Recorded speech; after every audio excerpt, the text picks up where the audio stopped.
A single handwritten notepad sitting on the kitchen counter. One page, maybe 30 items, neat columns. That is the whole system right there. I have been doing this for years now, and when I tell people I only go to the grocery store once a month and spend around $150 to feed myself, most of them look at me like I have completely lost my mind. They figure I must be surviving on crackers and canned soup, or that I am not being honest about the whole picture. I understand the skepticism. The common advice, the thing everyone seems to say, is to shop often. Hit the sales, grab what looks fresh, pick things up when you need them. And I know that feels like the sensible, careful approach. But in my experience, frequent grocery trips quietly cost you more money than almost any other food habit you can develop. Every extra trip means more impulse buying, more tired decision-making, more of those moments where you load the cart without quite knowing why and drive home wondering where $40 just went. What I want to show you today is not a trick or a budget gimmick. It is a straightforward monthly system, the kind of careful planning that people used to do as a matter of course, before the modern grocery store made it so easy to just pop in whenever. By the end of this video, you will know exactly how to structure a real once-a-month grocery run, what to buy and in what proportions, how to make fresh food last the whole month, and how to stop paying the quiet penalty that unplanned shopping adds to your food bill every single week.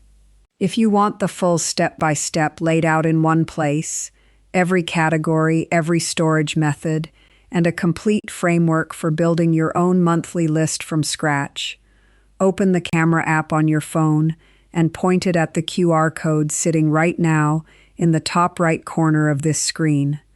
That guide goes much deeper than we can go here. And that QR code stays pinned in the top right corner for the rest of the video, so you can scan it anytime you like without pausing or missing a thing. Let me start with the part that surprises people the most, which is the philosophy behind why this actually works. Most folks assume that buying food more often means buying less food, which means spending less money. That logic sounds right on the surface, but it falls apart the moment you look at how shopping actually goes in real life. Studies on grocery behavior, and anyone who has watched their own receipts carefully, will tell you that unplanned trips are where the real money drains away. You go in for milk and eggs and you come out with a bottle of salad dressing you did not need, a snack that caught your eye, and a rotisserie chicken because you were hungry when you walked past the deli. Multiply that by 2 or 3 extra trips a month, and you have quietly added a lot of money to your food budget without ever making a conscious decision to do it. Once-a-month shopping forces you to plan, and planning, more than any coupon app or loyalty card or sale hunting habit, is the single most powerful tool for lowering your food costs. I have watched folks save more by switching to a planned monthly shop than by any other change they made. That is the foundation everything else rests on. Now, the myth I want to address right away is the idea that you cannot eat well on this kind of system, that it means giving up fresh food, variety, or anything that feels like real cooking. That is not true, and I will show you exactly why as we go through this. The other myth worth naming is that you need a very large freezer or some kind of special pantry setup to make this work. You do not. An ordinary kitchen handles this just fine. The first thing I do, always, is sit down about a week before the end of the month and take a full inventory of what I have left. I check the pantry, the freezer, and the refrigerator. I write down what is running low and what I still have plenty of. This takes maybe 20 minutes, and it is the step most people skip. And it is the step that makes everything else possible. You cannot plan well if you do not know your starting point. What I have left at the end of one month becomes the foundation of what I buy at the start of the next. From that inventory, I build my list in categories. I think about it in 5 groups: proteins, starches and grains, pantry staples, produce, and dairy or dairy substitutes. Working category by category keeps you from forgetting things and keeps you from overbuying in one area while running short in another. I have done this long enough that the list almost writes itself at this point. But in the beginning, I kept a simple template on paper and just filled it in each month. That template is the kind of thing that takes years to develop through trial and error, or you can shortcut it considerably. The full version of that framework is in the guide. Just open your camera app and point it at that QR code still in the top right corner of the screen, and you will have it right there. The section on category ratios alone is worth the scan. It shows you how to proportion your spending so nothing runs out before the month ends. Now let me talk about proteins, because this is where I see folks go wrong most often. The strategy I use is to buy proteins in bulk and portion them myself before they go in the freezer. A family pack of chicken thighs, for example, is almost always cheaper per pound than buying smaller packages. I bring it home, divide it into meal-sized portions in freezer bags, label them with the date, and they go straight into the freezer.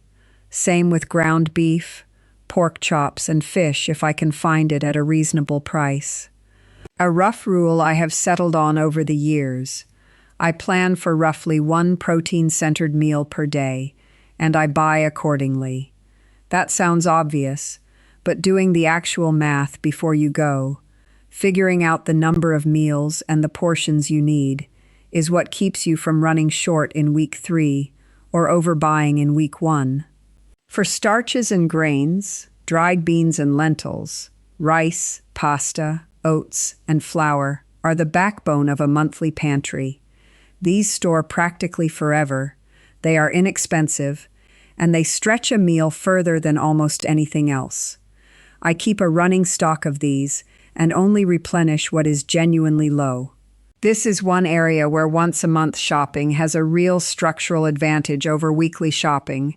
Buying a large bag of dried beans once a month costs you less per serving than buying smaller packages every week, often by a meaningful margin. Fresh produce is the part people worry about most, and I will be honest with you, it requires a little strategy, but it is not complicated once you understand the rhythm of it. I split my produce thinking into 2 categories: things that last the whole month and things that need to be eaten early. Root vegetables, cabbage, onions, garlic, apples, citrus. All of these last 3 to 4 weeks without any trouble if you store them properly. Hardier greens like kale and collards last longer than people expect, especially if you wrap them loosely in a dry towel in the refrigerator. For shorter-lived produce, I plan to eat those in the first 10 days. Leafy salad greens, fresh herbs, ripe tomatoes, berries. These go first, and I plan meals around them accordingly. By the middle of the month, I am relying more on the longer-lasting vegetables and the pantry staples. By the final week, I am working mostly from the freezer and the pantry, and that is perfectly fine. Some of my best cooking happens in that last week, because it forces creativity. A pot of soup made from whatever root vegetables are left. A pot of beans. A pan of cornbread. That is a good meal by any measure. I also rely on frozen vegetables more than I used to, and I want to say a word about that without any apology. Frozen vegetables are picked and frozen very close to harvest. The nutritional quality holds up well. This is something that food researchers have observed consistently over the years, and in many cases, a bag of frozen spinach or green beans that has been frozen promptly is in better shape nutritionally than a fresh version that has been sitting in a store for several days. I keep a good supply of frozen peas, frozen green beans, frozen corn, and frozen broccoli. They are workhorses. Around this point in the month is also when I want to invite you to join us over on this channel's community page if you have not already. I read the comments and questions, and folks have raised some genuinely useful points over the months. Questions about storage, about specific produce, about how to adapt this for one person versus a couple. If you are finding this useful, subscribing and joining the conversation is the best way to keep it going. There are more videos like this coming, and being subscribed means you will see them when they arrive. Now let me get to the part that I think is the most overlooked piece of the whole system, which is batch cooking on the day you come home from the store. This is the one most folks skip because they are tired from the shopping trip itself. I completely understand that. But spending a couple of hours on that first evening, or the next morning, doing foundational cooking sets you up for the entire month. What I mean by foundational cooking: cook a big pot of dried beans or lentils and portion them into the refrigerator and freezer. Cook a batch of rice or a big pot of soup. Prepare a few hard-boiled eggs. Roast a tray of whatever root vegetables you just bought, because they store beautifully in the refrigerator, and go with almost anything. These are not full meals. They are building blocks that let you put a real meal on the table in 15 minutes on any night of the month.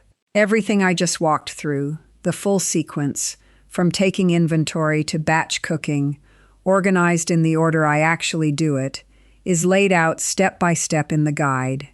Just open your camera app, point it at the QR code still sitting in the top right corner of your screen, and it comes right up. The section on batch cooking alone covers which things to prepare on day one and how long each safely lasts in the refrigerator or freezer, which is the kind of practical detail that is hard to convey quickly in a video. Now, about the $150.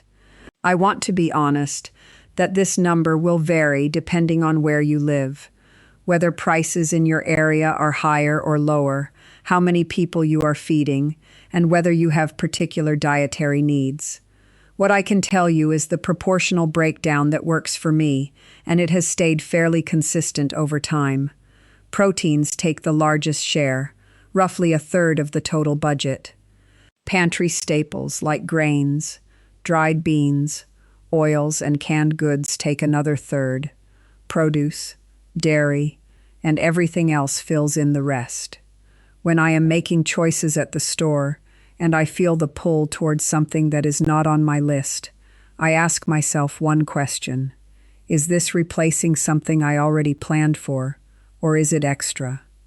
If it is extra, I set it down. That one question has probably kept more money in my pocket than any other habit I have. The final thing I want to say, and I think it is the most important thing in this whole video, is what this system does to your relationship with food over time. You stop thinking about eating as something you figure out each day. You stop standing in front of an open refrigerator at 6 in the evening with no plan. You stop the quiet anxiety of running low on something with no trip planned. Instead, you have a stocked, organized kitchen, and you cook from it with confidence. That is a genuinely different way to live, and in my experience, it is a calmer, more satisfying one. There is no big industry behind this approach. No company is going to market the once-a-month system to you, because it means buying less often and thinking more carefully. The careful approach has always been the one the marketers would rather you not find, but you found it. This week, sit down and take an inventory of what you already have. Write it out on paper. That single step will tell you more about your actual food situation than anything else. This month, try planning your grocery run in the 5 categories I described: proteins, grains, pantry staples, produce, and dairy, and do the batch cooking on the day you get home. Do it once, see how the month goes, and adjust from there. The system improves every month as you learn your own patterns. And if you want the full guide to take with you, the complete category framework, the storage timelines, the batch cooking sequence, everything organized so you can use it as a real reference, open the camera app on your phone right now and point it at that QR code in the top right corner of the screen. It is all in there, laid out the way a good neighbor would explain it.